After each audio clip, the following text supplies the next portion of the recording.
Today, as I said at the opening, and we're talking about the temple here, but just wanted to mention again about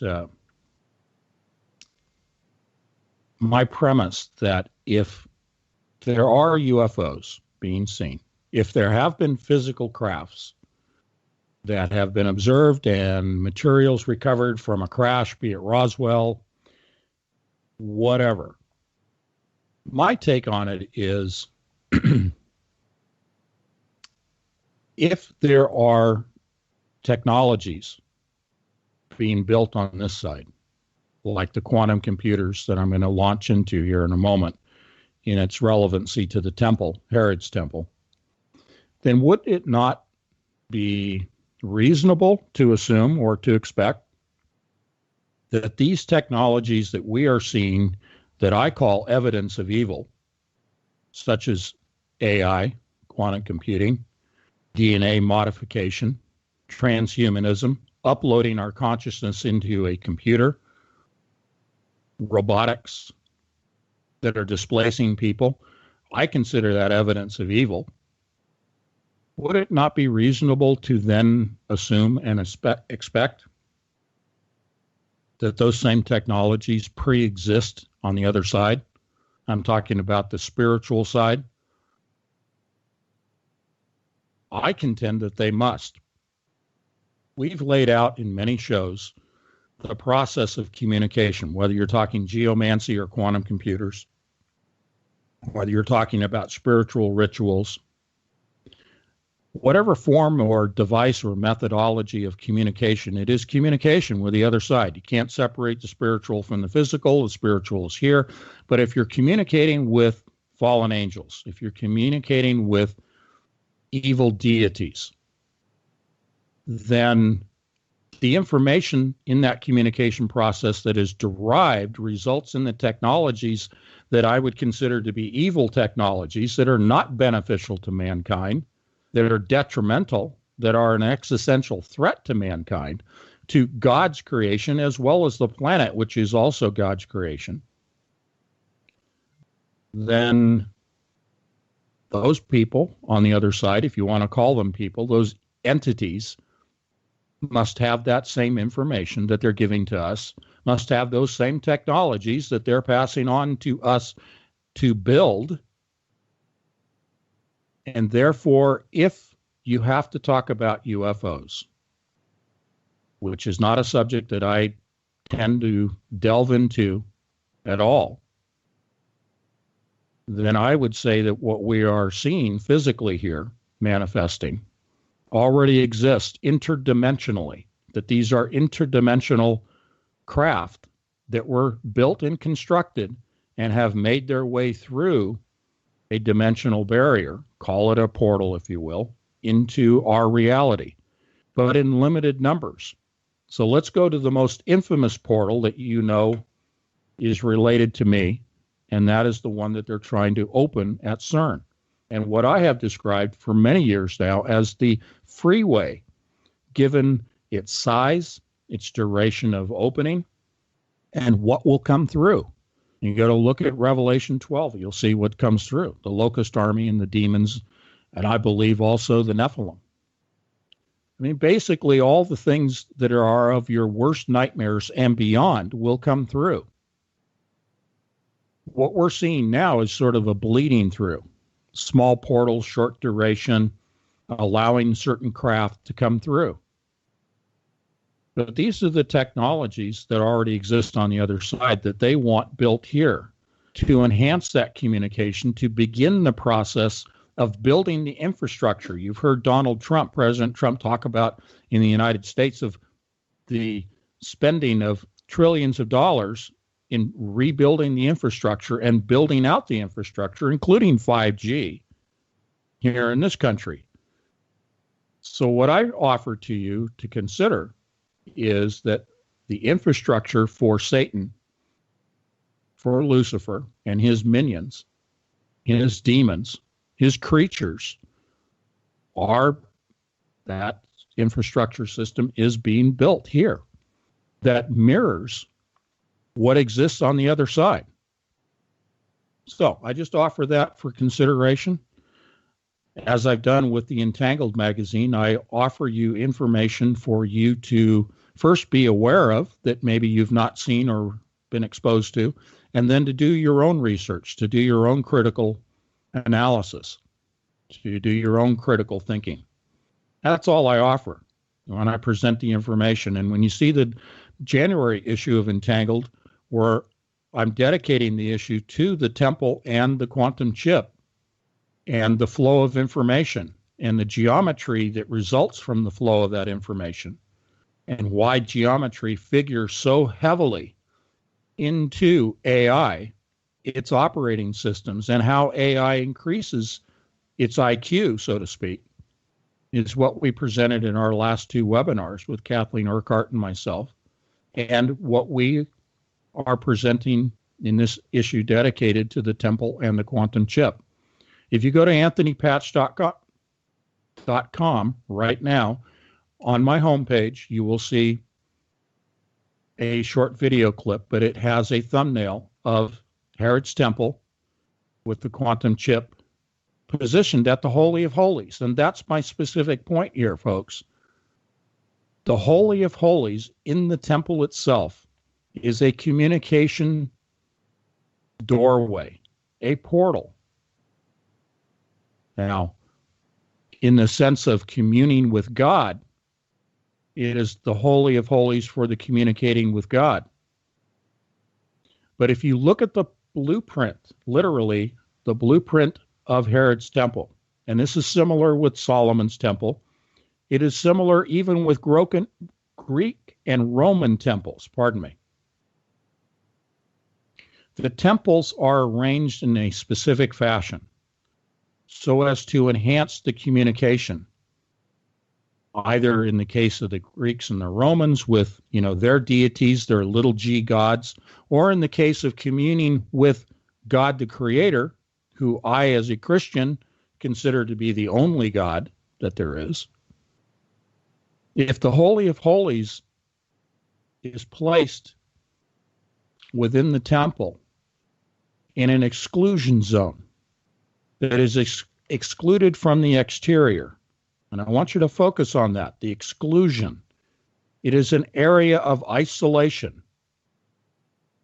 The Holy of Holies is behind 6 cubit thick walls. A cubit is 1.7 feet. Okay? We're talking about 6 cubit walls. That's 10 foot thick walls. Why would you isolate the Holy of Holies behind thick walls? Well, sure. If you have invaders, you don't want invaders being able to have easy access to your Holy of Holies. But here's one correlation I'm going to offer you that has to do with quantum physics and has to do with specifically the design of D-Wave's quantum computers. The qubits are isolated in a black cube. That cube is constructed of multiple layers of shielding material. The purpose of the shielding is to block electromagnetic waves, energy waves, microwaves, radio waves, gamma rays, even X-rays, from entering that refrigerated environment that's down at around 15 Kelvin, okay, 150 times colder than outer space. The reason it's so cold is so that they can achieve superconductivity in the materials that they're using in the chipset. And that reduces decoherence, it reduces errors. It maintains the state of quantum entanglement between qubits, okay?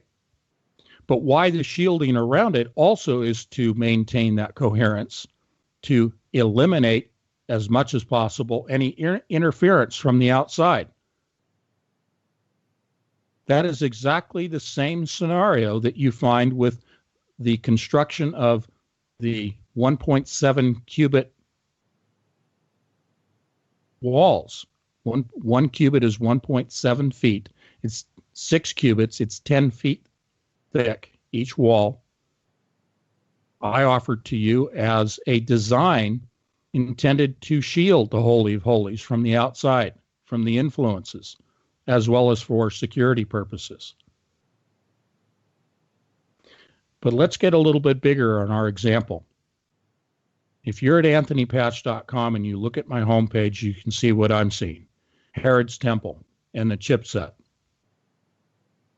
In the magazine, we do a series of overlays that Kev produced for me of photographs that we explained extensively in the webinars and we are presenting in the magazine. If you look at the wire connections that extend out from the chipset, and you look at the direction in which those wires are laid out, and you look at the connecting points, all of those things around the perimeter, which in the case of the temple itself are the outside perimeter walls with the area of the Gentiles inside, looks exactly the same as how D-Wave designed the architecture for their chipset. Within the Holy of Holies of the temple is where the communication takes place.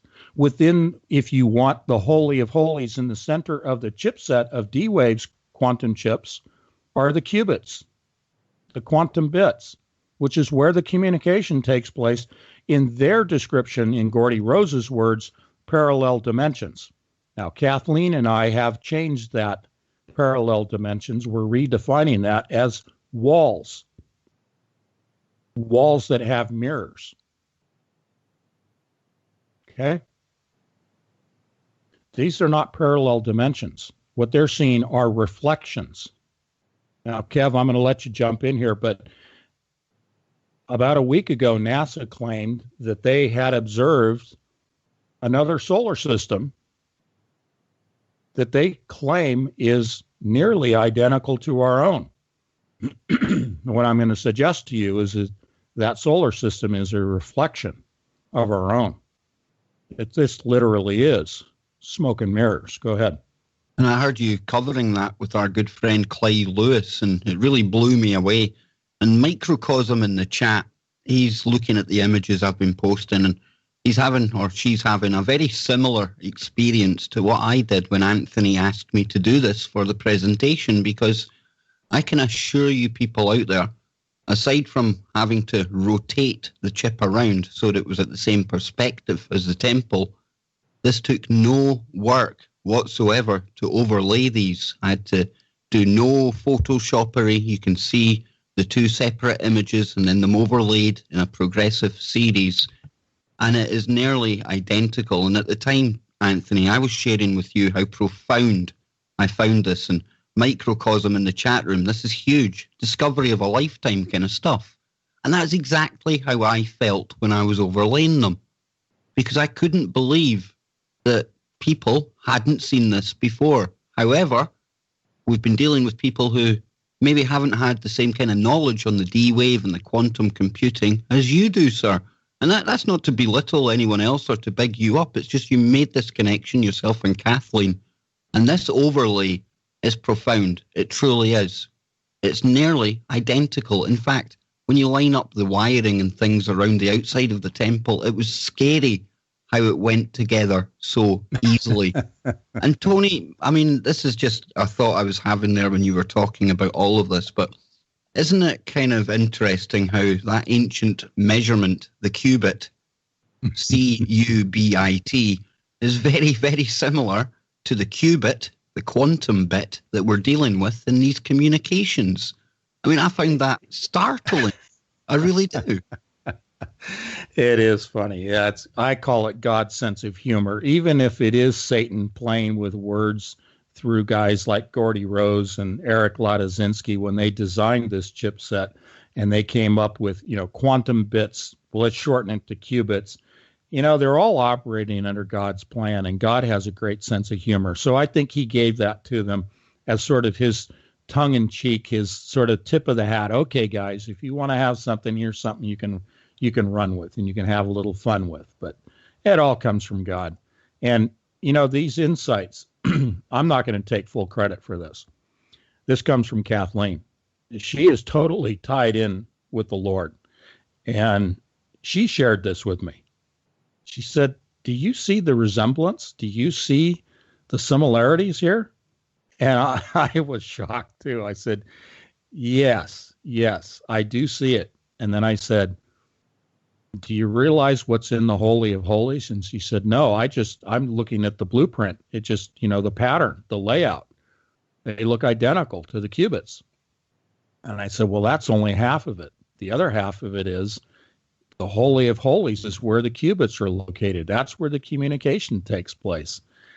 And that's when it all just came together. And we've just been on a tear for the last week with more research into this, into looking at the different temple designs and the other components of the temple as they relate to quantum chipset designs.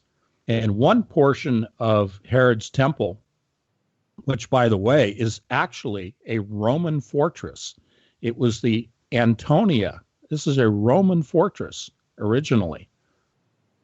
This is called the Antonia Herod's Temple Mount. And it literally is built as a fortress. And one area of it has 4 towers in each corner. And in the center of this, and again, this is in Entangled Magazine, this new picture that we dug up. This corner arrangement of 4 towers, which in and itself is considered a tower by itself.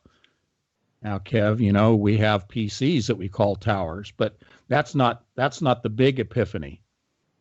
The picture that I have in my article called Counterfeit Temple in the January issue of Entangled Magazine, this tower, its layout, its architecture is identical to the layout of one of the prototype D-Wave chipsets. It was a 16-qubit chipset called Europa, also known as Orion. And you look at it in the magazine and you look at the layout for the chipset and this tower, this set of 4 towers as culminating as one, is exactly the same as the Europa chipset. Now, I've laid out several other iterations of the chipsets from D-Wave, and many of these chipset names I've not even released in previous shows, Kev. But I give you all of the sort of the growth of chips, of qubits, the growth chart as it begins in 2002 and extends all the way up to 2018. And it gives you the various models of D-Wave chipsets. And what I've done is I've identified not only the names and number of qubits, but I've identified the relationship of the architecture of the chipset to the components of Herod's and Solomon's temples.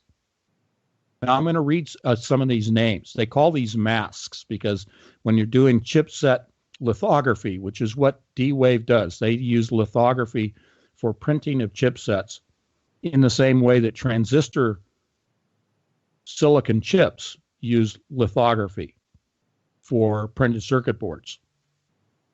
The masks that they used, and it's interesting that they call it a mask in the first place because that portends that you're hiding something, that you're obfuscating. I understand technologically why they call it a mask, because you're using chemicals as an etchant and you're leaving behind the printed circuits. I understand all that, okay? What I'm getting at here is the names, the terminology like tower and mask. You have to look at the origins of these names. So now, just listen to these names, Kev. These are chipsets, many of which I don't think you've ever heard before. Vesuvius, Shasta, Rainier. Now, you've heard those. Those are all volcanoes. Those are the later model chips, like up to 512. But when you talk about Mount Shasta, I mean, that's considered to be, by the Native Americans, as a natural stargate. Yes, it is. Yes, it is. Absolutely. And there are caves in Mount Shasta that are off limits to the public. And even the Native Americans, only those specified shaman-trained people that are authorized are allowed to go into those caves. And there's a lot more we can say about that. But it's interesting that they've used, in some of these names, volcanoes. Vesuvius, Shasta, and Rainier. Now we go on to Quorr, Pushkin, Oberon, Nacimiento, Metis, Leda, Kaliki, Lapidus, Hyperion, Ganymede, Phobos 2 and Phobos 1, Europa 2, and Orion. So you can find all that at anthonypatch.com through my Entangled Magazine January issue that's coming out. We lay all this out. I show you. Wait a minute, Tony. Yeah. They named after Phobos. Phobos. The moon around Mars that Buzz Aldrin pointed out the fact has a giant monolith on it. Oh, yeah. And they've got one that's called Kaliki. It's very reminiscent of Kali, the partner of Shiva. What is going on here? Mm-hmm. And Europa and Orion, these are moons. Okay, Ganymede is a moon. Yeah. If you just want to take these, I'll send this to you, Kev. I'll send you. In fact, I think I sent you the article. It's the Counterfeit Temple article. I sent it to you in Word. It's it's worth the whole show of itself if we just take all of these names and look at the historical significance and the symbolism as well as the mythology behind them and the godheads. So moving on through this issue of January, I show you, for example, the relationship of geomancy and its 16 figures of geomancy that equate to the 16 models of D-Wave computers. But more specifically, I'm showing you how in total, the 16 figures, side by side, with the 512 Vesuvius chipset from D-Wave that came out in 2013, are identical. What I show you is the wiring diagram of the qubits alongside the geomantic figures, 16 of which comprise geomancy, and of which those 16, their combinations, their iterations, their maximum number of configurations results in 65,536 iterations of 16 geomantic figures. It is exactly the same number as the 10th model D-Wave, comprised of 65,536 qubits.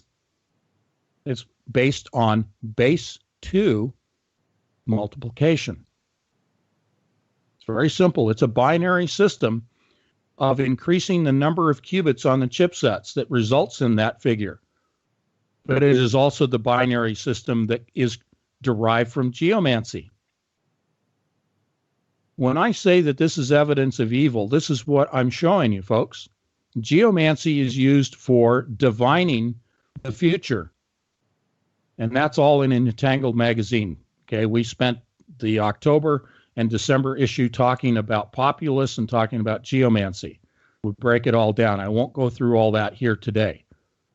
But what I am saying is in this article, Counterfeit Temple, I show you various chipsets that relate to things like, how about D-Wave system, the D-Wave 2X that came out in 2015, the 4th model, based on the 1024 chipset.